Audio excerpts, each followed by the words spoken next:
Los Angeles. It's a city of, well, relentless movement, soaring ambition, and a really complex past.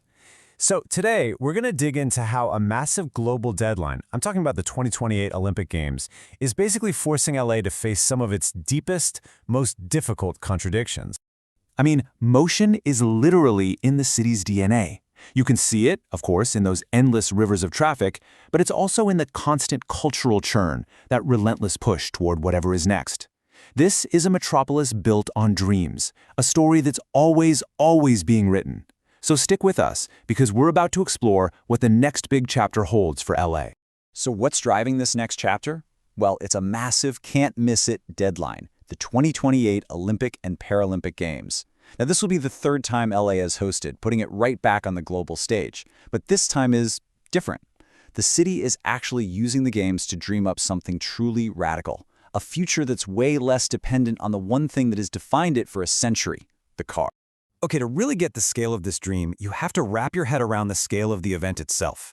We're talking about an estimated 10 to 15 million ticket holders coming to the city. Think about that for a second. That's more people than live in the entire county of Los Angeles. So yeah, managing that kind of influx is a monumental challenge. But the city, they see it as a once-in-a-generation opportunity. And here's their vision, straight from the Mobility Concept Plan. They say, our main goal for 2028 is to enable all ticketed spectators to travel to competition venues by public transit, walking, or cycling. I mean, wow. For a city that is world famous for its car culture, that is an audacious statement. A car-free games? It sounds revolutionary, right? Because the goal here isn't just to manage traffic for a couple of weeks. It's to fundamentally reshape how Angelinos move around their city for decades. So the big question is, how on earth do they plan to pull this off? Well, this isn't about, just adding a few more bus routes here and there. The Mobility Concept Plan lays out a vision for a truly integrated, really modern transit system. The goal is to make sleek, efficient public transit the new backbone of the city. We're talking huge projects like the West Side D-Line extension, which is going to connect downtown LA all the way to UCLA, and that's where the Athletes Village will be. And yeah, a vision this big comes with a very serious price tag. The top-ranked transportation projects needed to make this a reality, they total around $9 billion. So this is not just some plan on paper. We're talking about a massive, coordinated investment that's designed to fast-track LA's entire transit future. But here's where the story gets complicated. Because beneath the surface of this gleaming, multi-billion-dollar vision for the future, you find these deep, painful fractures from the city's past. And to really understand LA in 2028, you have to go back to 1992. It was a moment that exposed the kind of profound social and racial divisions that, new train lines alone just can't heal. The spark was the brutal beating of Rodney King, and it was all captured on a home video camera, which was a pretty new technology back then. About a year later, when the officers involved were acquitted, the city just exploded.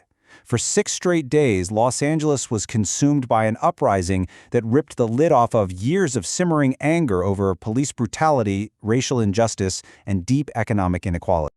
Now, this concept is really important for understanding the public conversation at the time. The source material we're looking at points to what's called a racist meta-narrative that really shaped a lot of the media and political talk. Basically, instead of focusing on systemic issues, the big picture stuff, this narrative often ended up blaming the problems of the inner city on the culture or supposed personal failings of the people who actually live there. But of course, there was a powerful counter-narrative pushing back. People like Congresswoman Maxine Waters argued that the unrest wasn't about some kind of cultural decay. She said it was about systemic neglect. She pointed to, in her words, the long-standing indifference by the political power structure as well as the persistent poverty of the inner city. For her, this was a story about broken systems, not broken people. Okay, so you might be thinking, why are we talking about all this history? Well, it's not just a footnote. It is the absolute crucial context for the 2028 plan. The city's leaders today seem to be keenly aware that just building new rail lines is not enough. They know they have to try and build a new legacy, one that deliberately attempts to heal some of these old wounds. And you can really see this shift in thinking when you look at how LA has approached the Olympics in the past. Back in 1932, the goal was mainly aesthetic, planting trees, naming boulevards. Then in 1984, it was all about temporary traffic management, bus lanes that disappeared after the games, leaving no permanent benefits. But now for 2028, the focus is completely different. The new buzzword is equitable mobility, with long-term investments aimed right at what Metro's calling equity-focused communities. So what does Metro actually mean when they say equity? Well, according to their own definition, it's about a process. A process to tackle historical disparities head-on, to make sure that a person's life outcomes aren't predetermined by their race or their income. You see, this isn't just about getting from point A to point B. It's about using infrastructure to open up access to jobs, to housing, to real opportunities for communities that have been left behind for way too long. So really, this whole plan goes way beyond just concrete and steel. It's about building trust. It's about getting out there, engaging with communities, and making sure the people who actually live in these neighborhoods are part of the process from the get-go.